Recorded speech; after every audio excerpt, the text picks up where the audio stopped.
So it looked like Bria Hartley is going into hiding. And it looked like Bria Hartley is running after news broke about Sophie Cunningham being out for the season. It felt like the entire season was lost in a single moment.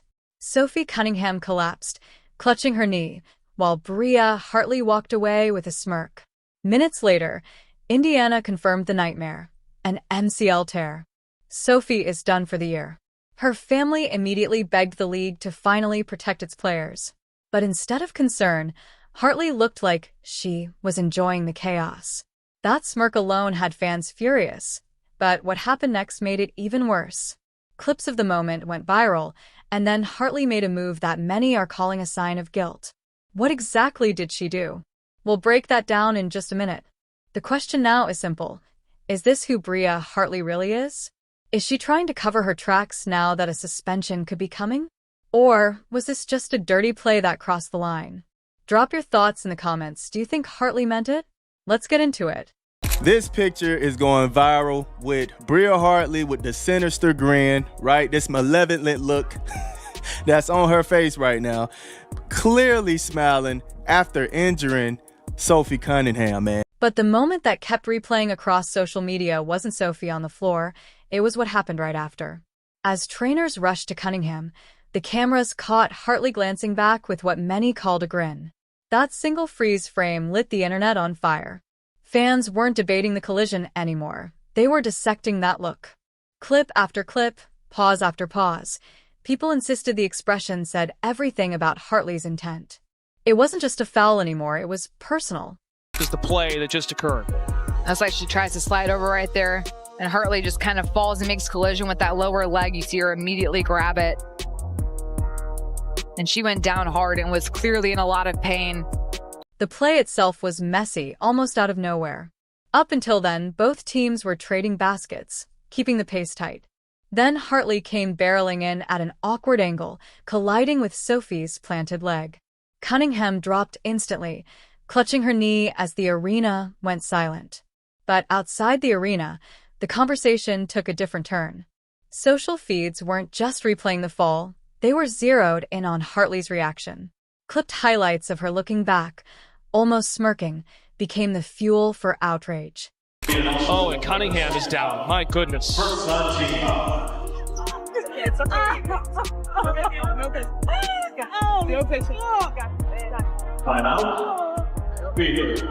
Should be.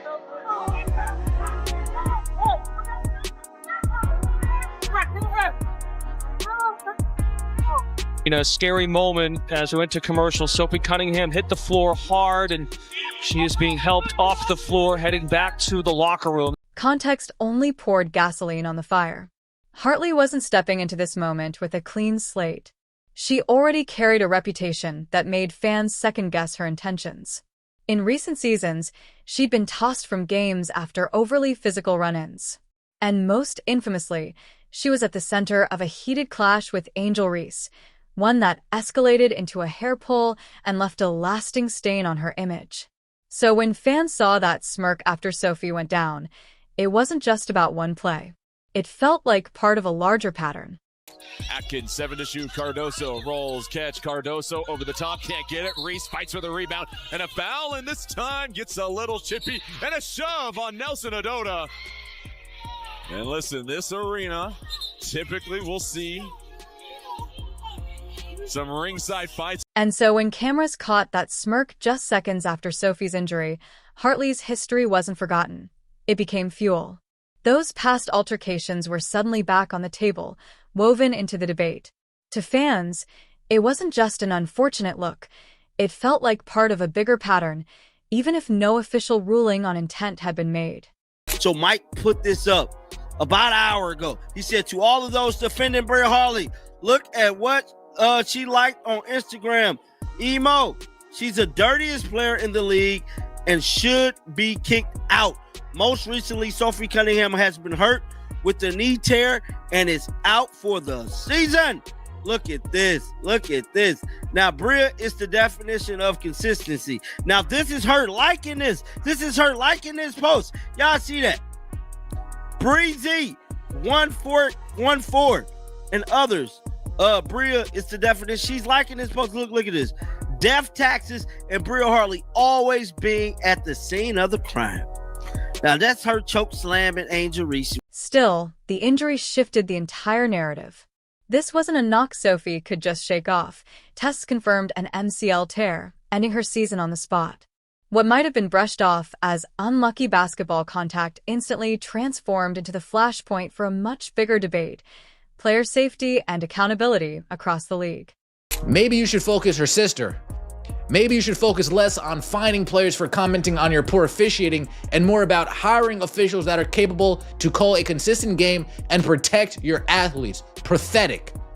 Praying for you.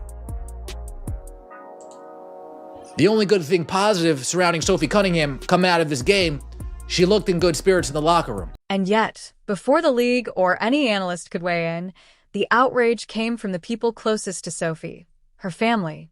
They didn't wait for statements or slow-motion reviews. They went straight to the source. The most vocal was her sister Lindsay, whose post on X quickly gained traction. Maybe you should focus less on fining players for commenting on your poor officiating and more on hiring officials capable of calling a consistent game and protecting your athletes. Pathetic. That line hit a nerve. It wasn't just emotional. It voiced what players and fans had been saying all season. The officiating wasn't just inconsistent, it was failing to protect the very athletes the league depends on. And the fact that Sophie's family had to be the ones to demand accountability, that was the most damning part of all. Bria Hartley deserves zero benefit of the doubt. And Sophie Cunningham's family not too happy. I believe this is Mama C. Hartley is a disgruntled player having trouble everywhere she goes. She's playing mean and plays out of control. Looked out of control to me. What made Lindsay's post sting even more was the history behind it. Earlier this season, Sophie herself had been fined for calling out officiating on her podcast and social media. That context made Lindsay's words cut deeper, highlighting what many fans already viewed as the league's upside-down priorities. Players slapped with real financial penalties for speaking out, while questionable contact on the court often went unpunished in the moment. In that light, her post wasn't just about Sophie's injury. It became a broader indictment of the WNBA's disconnect between its stated commitment to player safety and the way games were actually being officiated. Indiana Fever fans wake up pissed off today. Pissed off. Not only are we getting assaulted, but they're smiling about it. This is the 6th time they've smiled, laughed, and cheered on our Indiana Fever players getting assaulted, getting injured. And it pisses me off. Sophie's mother, Paula Cunningham, poured even more fuel on the fire with a blunt post of her own, calling Hartley disgruntled and plain mean. Though she later deleted it, the fact that it came from someone personally invested in Sophie's well-being gave the criticism a weight that random social media outrage never could. To many fans, it felt like confirmation that the smirk they had dissected wasn't just imagined. It was something the family closest to Sophie felt, too. And once the post disappeared, it spread even faster. Screenshots ignited new debates about intent, accountability, and whether the league could ignore frustration coming this directly from a player's family. Making all kind of excuses to say that Bria Hartley is not a dirty player. Let me tell y'all something, man. Come on in here. Come on in here, man. Let me tell y'all something.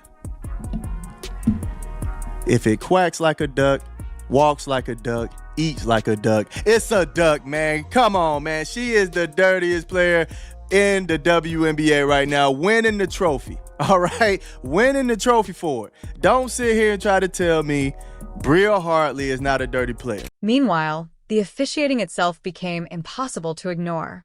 The controversy wasn't just about the collision. It was about how long it took officials to stop play once Sophie was clearly injured. That hesitation added to the frustration and slotted the night into a broader pattern players and coaches have been calling out all season: inconsistency. From one game to the next, the standards seemed to shift, leaving athletes exposed to unnecessary risks. In that light, the Cunningham family's words didn't feel like raw emotion alone. They echoed a drumbeat of criticism that had been growing louder across the league. As the outrage spread, the focus shifted upward. Fans, media, and even Sophie's own family began demanding answers from Commissioner Kathy Engelbert and the league office. The calls were clear: implement stronger protection protocols and hold referees accountable when they miss crucial moments. Outlets quickly framed the situation as part of a larger crisis, one about player safety, but also about the WNBA's leadership and credibility. Yet while the league faced mounting pressure off the court, Indiana still had a game to finish. What came next was a reminder of how a season can turn in an instant, not just because of what was lost, but because of the resilience that emerged in its place.